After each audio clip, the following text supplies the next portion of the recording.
ঈদ যাত্রাটা নিরাপদ করতে পারি, যাওয়া আসা এবং সড়কে নিরাপত্তা প্রদান করতে পারে পুলিশ এবং সড়ক পরিবহন বিভাগ, যাতে তারা জনগণের নিরাপদ যাত্রাটা নিশ্চিত করতে পারে, আশাটা নিশ্চিত করতে পারে, সেই জন্য কিছু অনুশাসন তিনি দিয়েছেন।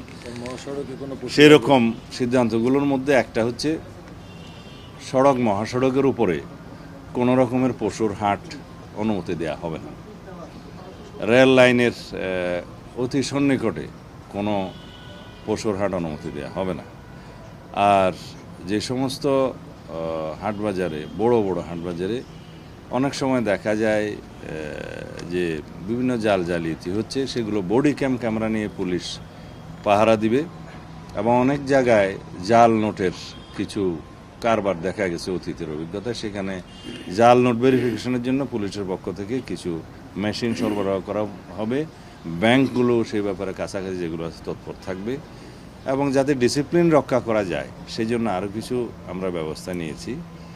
আর আমরা 7 দিন আগে, ঈদুল আজহার 7 দিন আগে পুলিশ হেডকোয়ার্টারে একটা monitoring cell, central monitoring cell আমরা স্থাপন করব।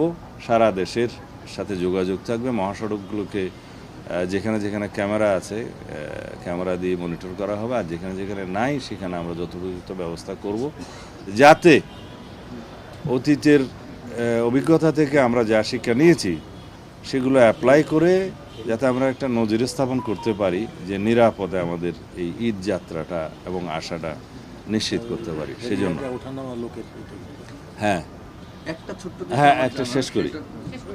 যে সমস্ত জেলায় নৌ পরিবহনের মাধ্যমে ফেরিঘাট আছে আর কি যাতায়াতের, ফেরিঘাটগুলোতে নিরাপদ যাতে যাত্রীরা বাস থেকে নেমে উঠে এবং নামার সময় যাতে আবার নেমে যায়, এটা নিশ্চিত করার জন্য জেলা প্রশাসন, পুলিশ এবং নৌ পরিবহন ডিপার্টমেন্ট সেটা সচেষ্ট থাকবে। সাইনবোর্ড টানিয়ে দিবে, মাইকিং করবে, জনগণকে অনুরোধ জানাবে, সচেতনতা সৃষ্টি করবে যাতে নৌ দুর্ঘটনাটা এবং ফেরির দুর্ঘটনাটা না হয়। ওই বিসিক থেকে এবং কমার্স মিনিস্ট্রি, ইন্ডাস্ট্রি মিনিস্ট্রি থেকে বিভিন্ন উদ্যোগ গ্রহণ করা হয়েছে। বিশেষ করে গ্রামীণ পর্যায়ে, উপজেলা পর্যায়ে আমরা লবণ সরবরাহ করব বিনামূল্যে, যাতে চামড়া সংরক্ষণ করা যায় 7 দিন পর্যন্ত এবং ক্রমান্বয়ে ঢাকা অথবা মহানগরগুলোতে যেখানে ট্যানারি আছে সেখানে আসা যায়, বিশেষ করে ঢাকা অভিমুখে, যাতে 7 দিন পর্যন্ত তারা সংরক্ষণ করে এই সময়টা যাতে না আসে।